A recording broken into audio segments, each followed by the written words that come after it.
से दूर, खबरों से भरपूर। आप देख रहे हैं वतन समाचार। मैं हूं मोहम्मद अहमद।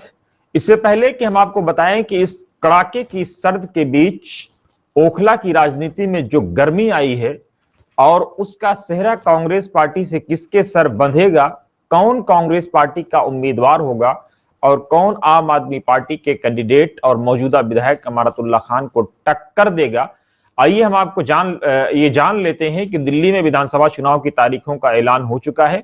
जिस बात की अपेक्षा थी कि 7 तारीख के आसपास चुनाव आयोग तारीखों की घोषणा कर सकता है, वही हुआ। चूंकि 15 फरवरी से पहले चुनाव संपन्न हो जाने हैं, सरकार बन जानी है, तो इस बात की उम्मीद थी कि 8 तारीख तक नतीजे या 8 तारीख तक वोटिंग करा दिए जाएंगे। तो वही हुआ कि 5 फरवरी को इलेक्शन होगा और 8 तारीख को नतीजे आ जाएंगे। यानी लगभग 1 महीने का समय पूरा पड़ा हुआ है चुनाव के लिए।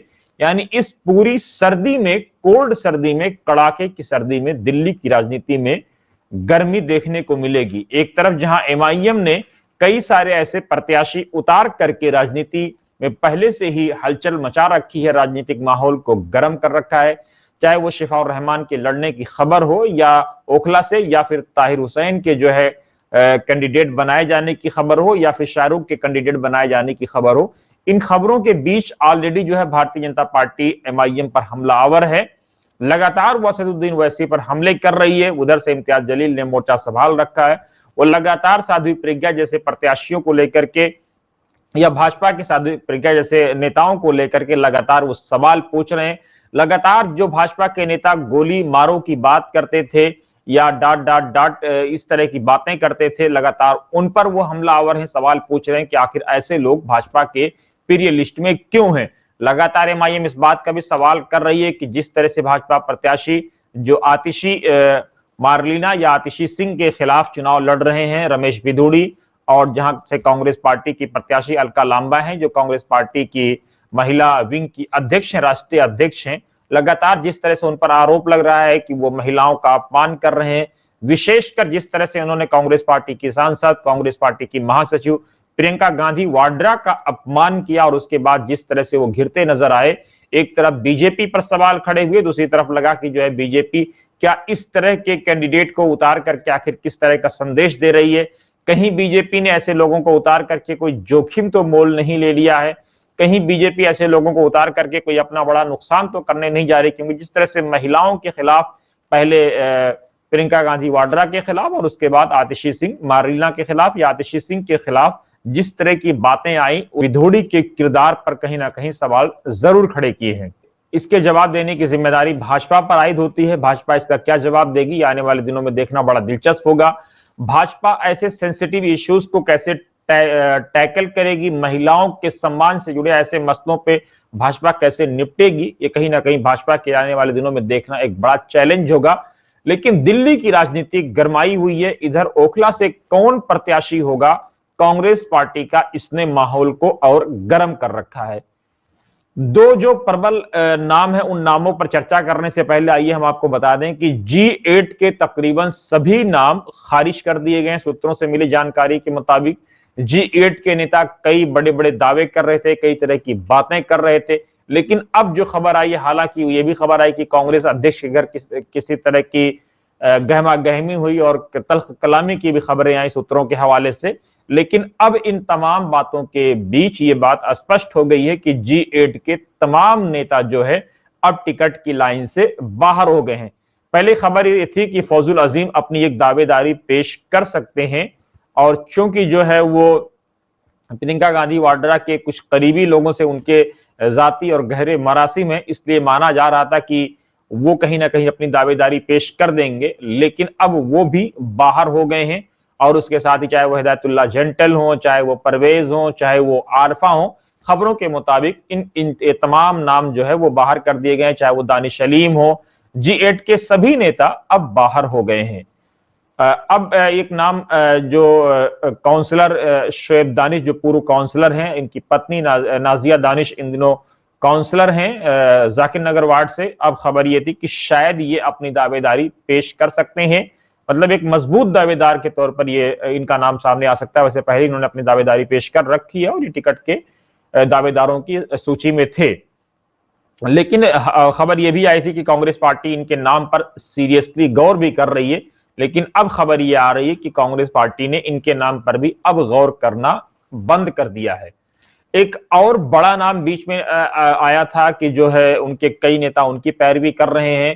कांग्रेस के कई शीला दीक्षित की सूची में जो प्राइम लिस्ट में थे या जो उनके प्रिय लोग थे, उसमें से एक बड़ा नाम था, वो जो है पूर्व काउंसलर जमालुद्दीन की पैरवी कर रहे थे, जमाल की। लेकिन अब खबर ये आ रही कि जमाल के नाम पर भी कांग्रेस पार्टी ने गौर करना बंद कर दिया है।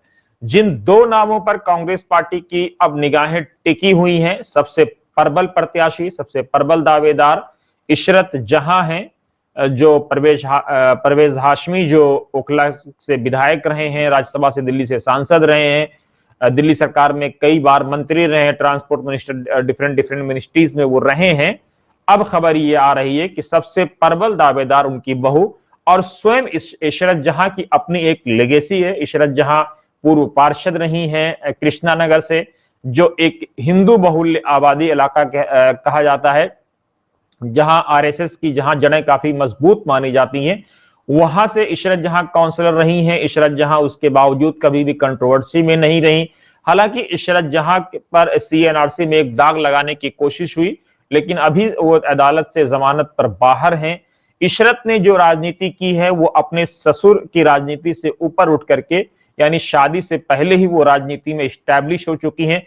तो उन पर इस बात का भी टैग नहीं लगाया जा सकता है कि उनका ससुर उनका बैकअप कर रहे हैं, या वो ससुर की वजह से जो है राजनीति में आई हैं, या ससुराली घराने की वजह से वो राजनीति की टिकट की दावेदार हैं। बल्कि इशरत का अपना एक कैरियर है। कांग्रेस पार्टी में दिल्ली प्रदेश में महासचिव रही हैं, मीडिया डिपार्टमेंट उन्होंने संभाला है, और कई कांग्रेस पार्टी की तरफ से विदेशों में कई सारे प्रोग्राम्स वो कर चुकी हैं। शीला दीक्षित के कहने पर कई सारे प्रोग्राम्स में वो जा चुकी हैं विदेशों में। कांग्रेस पार्टी का या दिल्ली सरकार का नेतृत्व उन्होंने किया है। तो ऐसे में इशरत जहां एक प्रबल दावेदार के तौर पर सामने आई हैं। सूत्रों से मिली जानकारी के मुताबिक कांग्रेस पार्टी के दिग्गज नेता, पूर्व राष्ट्रीय अध्यक्ष और मौजूदा सांसद, सादी विपक्ष के नेता, leader of opposition in Lok Sabha Rahul Gandhi से भी वो टिकट को लेकर के मिल चुकी हैं। और राहुल गांधी को उनकी ये बात काफी पसंद आई कि अगर पार्टी उनको काला पानी से भी चुनाव लड़ाती है, यानी अंडमान निकोबार का जो इलाका है, अगर वहां से भी पार्टी उनको चुनाव लड़ाती है, तो वो चुनाव लड़ने के लिए पूरी तरह से तैयार हैं।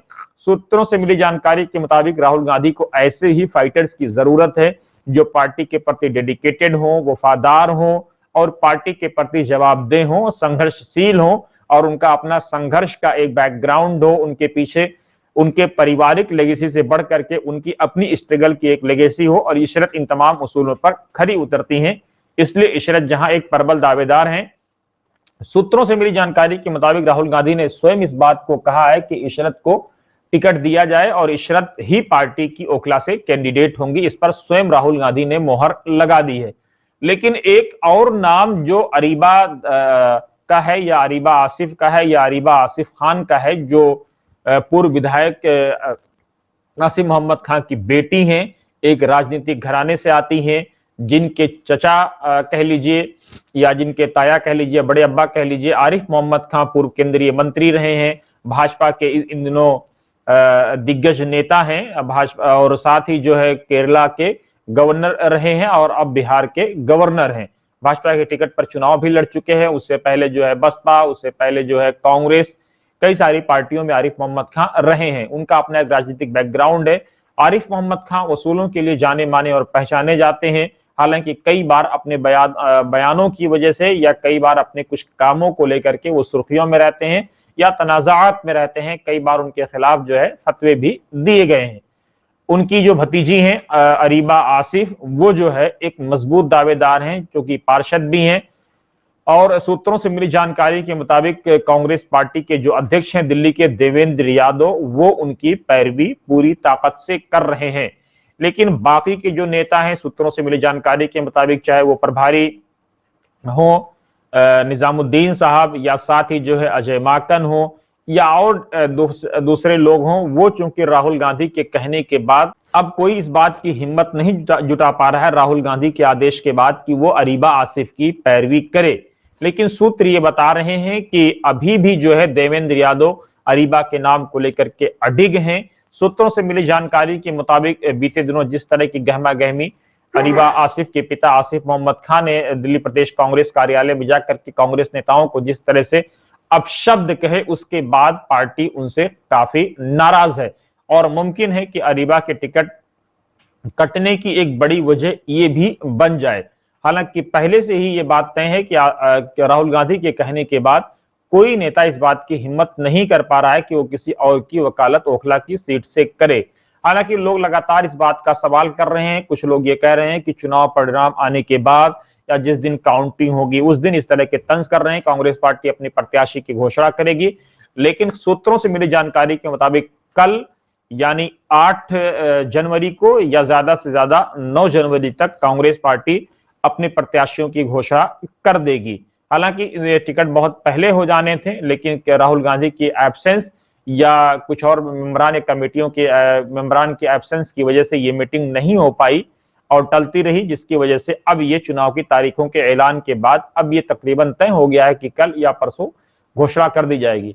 तो ये मान के तकरीबन चला जा रहा है कि इशरत जहां का टिकट 99.9% फाइनल है, लेकिन देवेंद्र यादव पूरी ताकत अरीबा आसिफ के लिए लगाए हुए हैं और तमाम जो G8 के कैंडिडेट थे कांग्रेस से या कांग्रेस के जो पार्षद पूर्व रहे हैं काउंसलर जमालुद्दीन हो या जो है पूर्व पार्षद शोएब दानिश हो, ये तमाम लोग अब टिकट की लाइन से बाहर तकरीबन हो गए।